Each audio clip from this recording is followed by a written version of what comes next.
Hey, I'm Brian. I'm Laureen. I'm Curtis. And I'm Gabi. Okay, and today we will be discussing our service learning and how that relates to sustainability and Earth democracy. So, what we did is work with small-scale agriculture for our service learning in our class, and me and Curtis worked at Farm Lot 59, and Laureen and Gabi worked at Long Beach Organic. So, we'll just be talking about what we did and how that relates to our class and sustainability.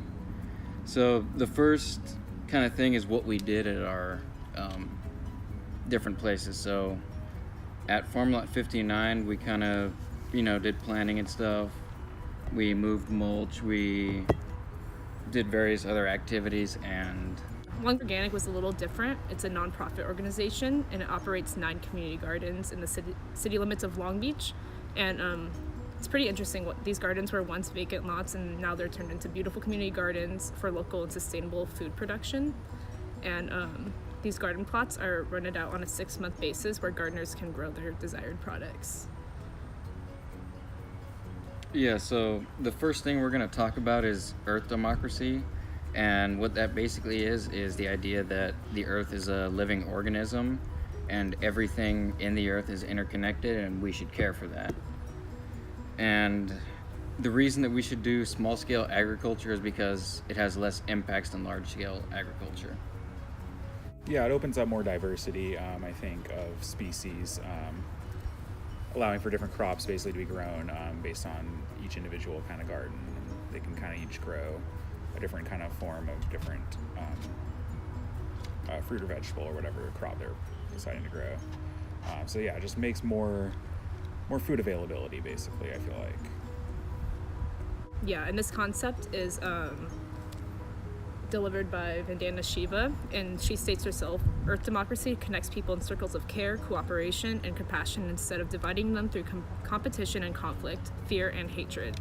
So by practicing small-scale agriculture, it's bringing us closer to our community, and it's, like she said, bringing diversity and all just like a safe space for everyone to kind of interconnect and share their common interests. Yeah, and small-scale agriculture has a lot less impacts to the environment than large-scale, like runoff of fertilizer and land use, subsidence of the soil, a lot of things like that kind of play into this Earth democracy, and we should care for the planet. And that kind of brings us into our next thing of sustainability and why it is important to shift to small-scale agriculture. So any of you guys have an opinion on that? Well, the idea of sustainability is connected to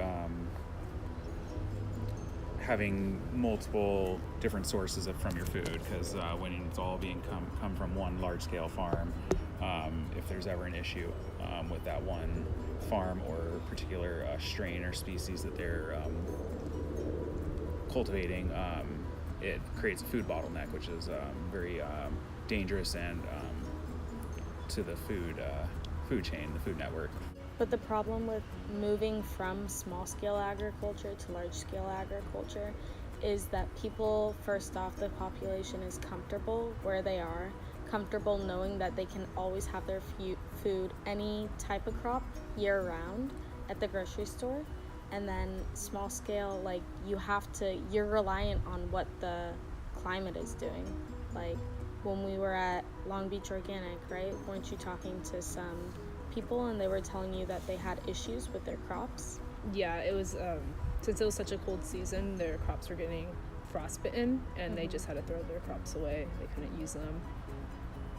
So kind of like on an end note, what have you guys gotten from your service learning? Like, what did you guys learn? Or I feel like I recognize from my service learning that the idea of just growing your own crops is not as easy as water and love. Yeah, it takes a lot of patience, but overall it feels very rewarding and fulfilling to be giving back and knowing that you are making an impact. Yeah. I think this That's was just very, very eye-opening, just getting just reconnected to the idea of where our food comes from. We get very caught up, I think, in just the whole mainstream way of how we do things at this moment, and modern technology where we just go to the store and obtain it. And this just rekindled the concepts for me that I can actually grow my own food. So it was very inspiring to me. Yeah. That it's actually possible still. Yeah. It's definitely inspired me. I don't know about you guys, but yeah. I'm inspired. Yeah, I'm inspired too. So we faced some challenges, but there is hope.